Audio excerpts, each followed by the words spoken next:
राजधानी के बर्लिन अस्पताल में आज सुबह जमकर के हंगामा हुआ।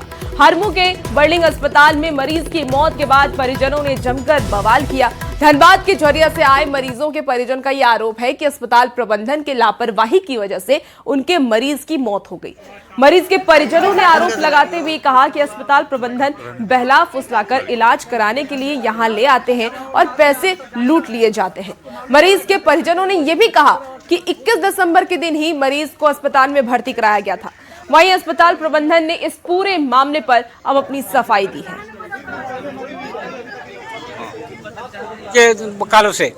बुखार से लान करके बोला सही से आपको इलाज करवाएंगे, गारंटी दे रहे हैं। इलाज करवा दिया, पेशेंट हमारा सही सलामत था। आप कहाँ ले जाना चाहते थे जो हम जा रहे थे रिम्स में, तो यहाँ लेते आए? हाँ, कोई फोन कर दिया, वहाँ बीच में रास्ता में RK सिंह है, कौन चला गया वहाँ ऑपरेशन कर रहा है। उस समय हमारा पेशेंट बोल रहा है कि माथा मत छोड़िए, हमको खराब लगेगा, हम पागल नहीं है। अब जबरदस्ती उसको गला रहता गया है। अगर मरीज को कोई यहाँ तक रूट करके लाया है तो वो उसका कॉल होगा। हमारे अस्पताल में मरीज आया, उसका जो कंडीशन था उसके हिसाब से उसको भर्ती किया गया और उसका इलाज किया गया। मरीज को पहले ही बता दिया गया था कि मरीज आपका सीरियस है, ब्रेन का ऑपरेशन होना है, वेंट्रिकल ब्लीड है। ऑपरेशन हुआ, लेकिन मरीज का स्वास्थ्य सुधार नहीं हो रहा था। कल भी इनका सेंट्रल लाइन लगा है, उस समय बताया गया है कि सेंट्रल लाइन लग रहा है, मरीज की स्थिति सुधार में नहीं है, 50% सैचुरेशन है, मरीज कभी भी कोलैप्स कर सकता है। देखिए, पलामू से इस बीच बड़ी खबर सामने आ रही है। गैंगस्टर प्रिंस खान पर शिकंजा कसा गया है। एक गुर्गे को गिरफ्तार किया गया। हथियार के साथ शाहरुख गिरफ्तार हुआ है। स्वर्ण कारोबारी को बना रहा था टारगेट। इस वक्त की आपको ये बड़ी खबर बता रहे हैं पलामू से, ये बड़ी खबर जहां गैंगस्टर प्रिंस खान पर शिकंजा कसा गया। एक गुर्गे को गिरफ्तार किया गया। हथियार के साथ शाहरुख गिरफ्तार हुआ है। पलामू से आपको ये बड़ी खबर बता रहे हैं जहां गैंगस्टर प्रिंस खान पर शिकंजा कसा गया। पुलिस को एक बड़ी सफलता हाथ लगी है, क्योंकि लगातार अपराधियों का हौसला बढ़ रहा था और इसी लेकर के पुलिस लगातार छापेमारी कर रही थी, छानबीन कर रही थी, गिरफ्तारी की मुहिम चला रही थी और बड़ी सफलता पुलिस को हाथ लगी जहां गैंगस्टर प्रिंस खान पर शिकंजा कसा गया। एक गुर्गे को गिरफ्तार किया गया। ज्यादा जानकारी के साथ न्यूज़ 18 संवाददाता नीलकमल हमारे साथ इस वक्त सीधे फोन लाइन पर जुड़ गए हैं। नीलकमल, स्वर्ण व्यवसायी को टारगेट किया जाता था और इसी को लेकर के गैंगस्टर प्रिंस खान पर शिकंजा कसा गया है। क्या फिलहाल पूरी जानकारी, अपडेट क्या है? देखिए, आपको बता दूं कि प्रिंस खान द्वारा मेदिनीनगर शहर के स्वर्ण कारोबारी रंजीत सोनी को फोन पर धमकी देकर 1 करोड़ की फिरौती पूर्व में मांगी गई थी। उस मामले की जांच के दौरान पुलिस ने 2 आरोपी को पूर्व में भी गिरफ्तार किया था हथियार के साथ। वहीं आज एक और आरोपी जो है शाहरुख अली को पुलिस ने गिरफ्तार किया है। बताया जा रहा है कि 2 आरोपी जब दुकानदार को डराने में नाकामयाब रहे थे, उसके बाद से प्रिंस खान ने ये दूसरे गुर्गे को भेजा था और उस जो स्वर्ण कारोबारी है उसको धमकी देने के लिए और उसके दुकान पे गोली चलाने के लिए इसे भेजा गया था। जांच के दौरान जिस तरह से पता चला है, उसके बाद से पुलिस जो है सुरक्षा बढ़ा दी है स्वर्ण कारोबारी का और फिलहाल जो है ये गिरफ्तार शाहरुख अली से पूछताछ कर रही है। बिल्कुल नीलकमल, जिस तरीके से ये छापेमारी हुई और उसके बाद गैंगस्टर प्रिंस खान पर शिकंजा कसा गया, क्या लगता है लगातार जो व्यवसायियों पर हमला किए जा रहे हैं, उन्हें टारगेट किया जा रहा है, उस पर कमी आएगी? देखिए, आपको बता दूं कि कहीं न कहीं जिस तरह से इस स्वर्ण कारोबारी रंजीत सोनी से 1 करोड़ की फिरौती मांगी गई, उसके बाद से लगातार कहीं न कहीं दहशत में है कारोबारी। हालांकि फिलहाल जो रंजीत सोनी है उसे प्रोटेक्शन दिया गया है। पुलिस एहतियात के तौर पर उनके घर और जो उनका दुकान है वहां गश्ती दल को भेजकर बराबर निगरानी की जा रही है। लेकिन कहीं न कहीं पुलिस जो है इनके गुर्गे को लगातार गिरफ्तार कर रही है। तो प्रिंस खान के जो मंसूबे हैं बिल्कुल नीलकमल की अब पुलिस हर अपराधी और गैंगस्टर के मंसूबे को नाकाम करने की पूरी कोशिश कर रही है और लगातार जो लॉ एंड ऑर्डर का खौफ अपराधियों में खत्म हो रहा है वो एक बार फिर से बरकरार करने की कोशिश कर रही है। बहुत शुक्रिया नीलकमल तमाम जानकारी के लिए। ऑयल नदी किनारे ओवरब्रिज के पास में जब एंटी क्राइम चेकिंग किया जा रहा था तो उस टाइम पे एक अपाची मोटरसाइकिल में एक आदमी संदिग्ध रूप में पासिंग हो रहा था और पुलिस चेकिंग के दौरान जो है उस आदमी के पास से एक देसी कट्टा, 2 जिंदा गोली और एक मोबाइल भी बरामद किया गया है। गिरफ्तार हुआ शख्स का नाम है शाहरुख अली, जो पहाड़ी मोहल्ला का रहने वाला है। उसके द्वारा बताया गया है कि उसका अपने बगिना जो है मोहम्मद आतिफ खान, वो कुवैत में रहता है और वो बाहर में रहने वाले प्रिंस खान के जो है टच में आए हैं और उन लोगों के बीच में लगातार बातचीत भी हो रहा है। चलिए अब झारखंड की सियासत से जुड़ी खबर का रुख कर लेते हैं। तो झारखंड मंत्री परिषद से मंजूरी मिलने के बाद पेशा नियमावली पर अब सियासत थमने का नाम नहीं ले रहा है। दरअसल बीजेपी लगातार 1996 में सदन से पास पेशा नियमावली को ही हूबहू राज्य सरकार को लागू करने की मांग कर रही है। बीजेपी विधायक सीपी सिंह ने यह कहा कि राज्य सरकार अगर वास्तव में आदिवासी हितों और ग्राम सभा के अधिकारों की बात करती है तो उसे 1996 के मूल पेशा को लागू करना चाहिए। अब बीजेपी की इस मांग पर सत्ताधारी दल जेएमएम और कांग्रेस ने निशाना साधा है। चलिए आपको दिखाते हैं। 1996 जो संसद से पास है उसको हूबहू लागू करना चाहिए। अब लागू करेगी नहीं करेगी ये तो सरकार पर निर्भर करता है, वो तो आज न कल पता ही चल ही जाएगा। तो मैं कहूँगा कि सरकार यदि वाकई में आदिवासी हितों की रक्षा के लिए, ग्राम सभा के हितों की रक्षा के लिए कृतसंकल्प है तो यदि उसने हूबहू लागू कर रही है तो नोटिफिकेशन जारी करना चाहिए। इसको लेके बीजेपी राजनीति करना चाहती है। उनको तो 20 वर्ष मिले, उन्होंने कभी इसका संज्ञान नहीं लिया। अब जब राज्य की सरकार ने यहाँ के आदिवासियों को, यहाँ के ग्रामीणों को उसका अधिकार दिया, ग्राम सभा को ताकत दी, तो इसमें वो किसी न किसी रूप से जनता को दिग्भ्रमित करने के उद्देश्य से वो अपना इस तरह के बयानबाजी करते हैं। अरे बीजेपी वालों से ये पूछिए 17 साल क्या किया था आप लोगों ने। आज माननीय हेमंत सोरेन जी का आदिवासी का बेटा झारखंडी युवक ने वो कर दिखाया जो आपने कभी सपने में नहीं सोचा होगा। आज झारखंडियों की आकांक्षाएं पूरी हुई, पेशा कानून लागू हुआ, धरातल पर उतरा। खबर बोकारो से है, जहां निर्माण काम में अनियमितता बढ़ती जा रही है, लेकिन अब इसको लेकर के ग्रामीण भी जागरूक हो रहे हैं। देखिए मामला गोमिया विधानसभा के सुदूर ग्रामीण क्षेत्र में ग्रामीण विकास विभाग सड़क और पुल का निर्माण करा रही है। 5 करोड़ की लागत से पुल और सड़क बनाई जा रही है, जिसमें कि भारी गड़बड़ी की जा रही है। निर्माण में जमा हुए सीमेंट का उपयोग किया जा रहा है और वहीं पुल के साथ अप्रोच रोड में भी काफी गड़बड़ी की जा रही है। तस्वीरें भी टीवी स्क्रीन पर आपको दिखा रहे हैं, जहां निर्माण कार्य में अनियमितता बढ़ती जा रही है और इसको लेकर के ग्रामीण भी अब जागरूक हो रहे हैं। लागत से रोड का निर्माण हो रहा है, लेकिन देखिए मतलब अगर उनके ऊपर आरोप लग रहा है तो जांचोपरांत ही कोई अग्रतर कार्रवाई हो सकती है। कहीं ऐसा तो नहीं कि व्यक्तिगत कोई दुर्भावना से ग्रसित होकर या कोई निजी लाभ लेने के लिए भी योजनाओं का जांच पर आरोप लगा रहा है, गड़बड़ी पर आरोप लगा रहा है। तो जो भी संज्ञान में आता है उस पर जांच करवाते हैं, कमेटी बना के जांच करवाते हैं, तत्पश्चात उस पर कार्रवाई करते हैं।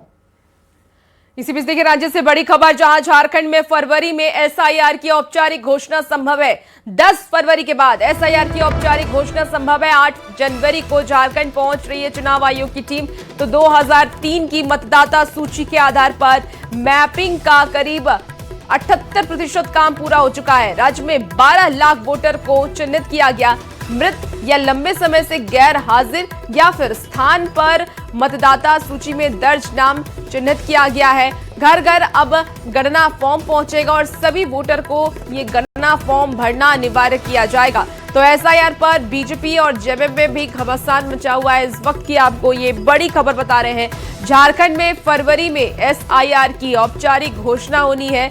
10 फरवरी के बाद एसआईआर की औपचारिक घोषणा और 8 जनवरी को झारखंड पहुंच रही है चुनाव आयोग की टीम। तो आपको बता दें कि 78% काम फिलहाल पूरा कर लिया गया है और राज्य में 12 लाख वोटरों को चिन्हित किया गया है। ये कौन कौन से वोटर होंगे जो कि मृत हैं, वो वोटर को चिन्हित किया गया है। लंबे समय से जो गैर हाजिर हैं, जो विधानसभा में वोट नहीं डाल रहे हैं झारखंड में, उन्हें चिन्हित किया गया है। और 2 स्थान पर जिन भी मतदाता का नाम दर्ज है उन्हें चिन्हित किया गया है।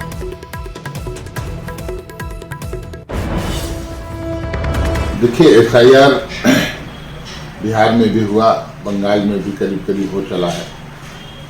जो मंशा है केंद्र सरकार की चुनाव आयोग के माध्यम से हम वोटों का जो वोटरों का इलेक्टोरल रोल होता है उसमें से नाम को काटा जाए, वैसे वोटरों का जो भाजपा को वोट नहीं करते।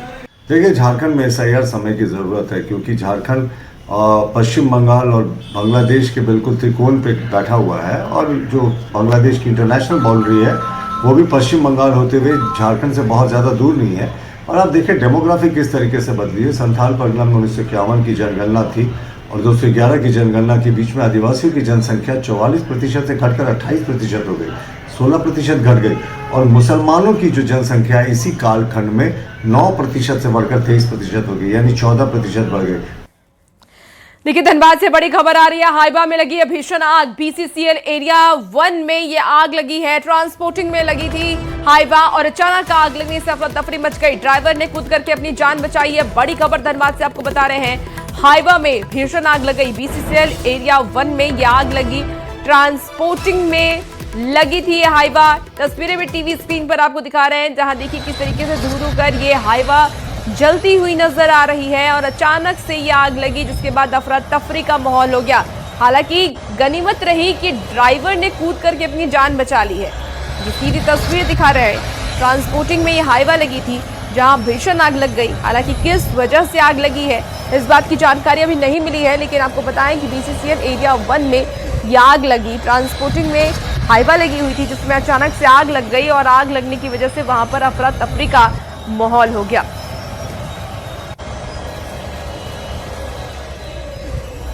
इसी बीच राजधानी रांची से एक और बड़ी खबर, जहां नगर निकाय चुनाव की तैयारी अब तेज कर ली गई है। जल्द जारी हो सकता है अधिसूचना। तो आपको बताएं कि राज्य निर्वाचन आयोग ने कमर भी कस ली है। 8 जनवरी को बैठक होने वाली है और बैठक में DGP शामिल होंगे, नगर विकास सचिव, DC और SP भी शामिल होंगे। तो इस वक्त की आपको ये बड़ी खबर बता रहे हैं और ज्यादा जानकारी के साथ न्यूज़ 18 संवाददाता निरंजन हमारे साथ फोन लाइन पर जुड़ गए हैं। निरंजन, नगर निकाय चुनाव की तैयारी अब लगभग पूरी कर ली गई है। अधिसूचना जारी हो सकती है, क्या कुछ जानकारी? 8 जनवरी को DGP और सभी जिला के DC और SP बैठक में रहेंगे और उसके बाद अधिसूचना जारी होगी नगर निकाय की। और जिस तरह से लगातार चुनाव प्रक्रिया को लेकर के बैठकें हो रही है DC के साथ, SP के साथ, स्थानीय अधिकारियों के साथ, कहीं न कहीं ये संकेत साफ तौर पर आ रहे हैं कि फरवरी के फर्स्ट वीक में अधिसूचना जारी होगी। और जो हाईकोर्ट का जिस तरह से आदेश आया है कि हर हालत में 31 मार्च तक चुनाव संपन्न कराना है, और इसी सिलसिले में आप देख रहे हैं कि लगातार निर्वाचन आयोग जो राज्य निर्वाचन आयोग है वो बैठक भी कर रहा है और यहाँ तक कि जो आवंटन होता है चुनाव चिन्ह का वो भी जारी कर दिया गया है। निश्चित तौर पर एक बहुत बड़ी उपलब्धि होगी, चूंकि बहुत दिनों से लंबित है, करीब 2 साल के बाद ये चुनाव हो रहे हैं। 2 साल से पेंडिंग था, हाईकोर्ट में मामला गया है, कई बार इस पर कोर्ट ने लतार भी लगाई है। सरकार के बड़े आलाधिकारी भी उपस्थित रहे हैं। कहीं न कहीं इस बात का साफ साफ संकेत है कि सरकार पूरी तरह से कटिबद्ध है और आयोग की तरफ से भी कटिबद्ध है, चूंकि इसमें जो बैठक होगी उसमें नगर विकास के सचिव भी रहेंगे, DGP भी रहेंगे और सारे 24 जिला के DC और SP और सभी जितने भी अधिकारी हैं मौजूद रहेंगे वीडियो कॉन्फ्रेंसिंग के जरिए। उसके बाद कहीं न कहीं इसके बाद अधिसूचना जारी होने की साफ साफ संकेत हो जाएंगे। जी ठीक है निरंजन, आप नजर बना के रखिए, अपडेट आप देंगे। बहुत शुक्रिया जानकारी के लिए। देखिए, रांची के ओरमांझे स्थित बिरसा जू में नए साल पर सैलानियों की भारी भीड़ देखी जा रही है। शेर और बाघ के साथ साथ सबसे ज्यादा भीड़ इस बार हिमालयन भालू को देखने के लिए उमड़ रही है। आपको बताएं कि बिरसा जू में मौजूद 7 हिमालयन भालू नए साल पर आकर्षण का केंद्र बने रहे। धूप के बीच हिमालयन भालू की मस्ती सभी को आकर्षित कर रही है और नए साल पर लोग देखने के लिए यहाँ पर पहुंचे हुए भी हैं। तो तस्वीरें भी आपको दिखा रहे हैं। जंगली जानवरों की बात करें तो भालू बेहद खास होता है। रांची के बिरसा जू में भालू को देखने के लिए बड़ी संख्या में सैलानी उमड़े हैं और देखिए यहाँ पर जो भालू है, भालू की संख्या भी है तकरीबन जो है काफ़ी ज़्यादा है। और ऐसी स्थिति में जो लोग कहते हैं कि बाघ शेर को देखने के बाद भालू अपना ध्यान किस तरीके से सैलानियों का खींचता है अपनी हरकतों से, अपने कह सकते कि भालू ऐसे भी आमतौर पर माना जाता है कि शांत प्राणी है, जब तक उससे कोई छेड़े नहीं भालू कभी भी गुस्से में नहीं आते। तो देखिए कि भालू जिस तरीके से लोग उनकी फोटो ले रहे हैं, भालू भी तरह तरह के पोज देखे, देखिए ये खूबसूरत पोज है वो भालू देखकर जो है भालू को भी जैसे लग रहा है कि वास्तव में बहुत दिनों के बाद कोई इसे देखने पहुंचा है। देखिए यहाँ पर हमारे साथ कुछ लोग हैं। तो सर जिस तरीके से बात कर रहे हैं कि भालू को लेकर के, तो भालू आमतौर पर ऐसे लोगों से मिलना जुलना कोई भीड़ लगी हो, भालू निकलते हैं बाहर? हाँ, ये हमारे यहाँ जो भगवान बिरसा जैविक उद्यान में है, हिमालयन भालू करीब 12 की संख्या में है और देसी हिमालयन भालू है। ये हिमालयन है। इसके बगल में देसी भालू है, वो करीब 7 की संख्या में है। तो ये इन लोग का हैबिचुएट हो गया है पब्लिक के साथ इस तरह का इंटरेक्शन करने का। शेर, बाघ सब जानवर देख के भालू देखने पहुँच गए। बहुत अच्छा लगा, बहुत अच्छा लगा यहाँ और मांझी पार्क आके। हाँ, सभी तरह का जानवर देखे हम लोग। कितनी फोटो खींची है आप लोगों ने? बहुत सारी। भालू देखे और इस जगह सब चीजें से टाइगर है। तो इस जगह सभी को आना चाहिए। और तमाम ये तस्वीरें बताती है कि इंसान अगर प्रकृति के साथ मिलकर रहे, प्रकृति के बीच एक समन्वय स्थापित करके रहे, तो जाहिर है कि तस्वीर और भी ज़्यादा खूबसूरत हो जाती है। और नए साल के आगाज में तमाम लोग राजधानी रांची के बिरसा जो पहुंचे हैं इस उम्मीद में कि वास्तव में उनका और जानवरों का, खासकर जंगली जानवरों के साथ उनका जो संबंध है वो बेहतर हो सके। कैमरा प्रभाकर के साथ संजय कुमार सिन्हा, न्यूज़ 18 रांची। देखिए, देवघर में नववर्ष के पहले दिन बाबा बैद्यनाथ धाम में आस्था का सैलाब उमड़ पड़ा। करीब 1.5 लाख श्रद्धालु ने भगवान भोलेनाथ की पूजा अर्चना कर नववर्ष की शुरुआत की। देश के कोने कोने से पहुंचे श्रद्धालुओं ने लंबी कतारों में लगकर के बाबा बैद्यनाथ का दर्शन किया।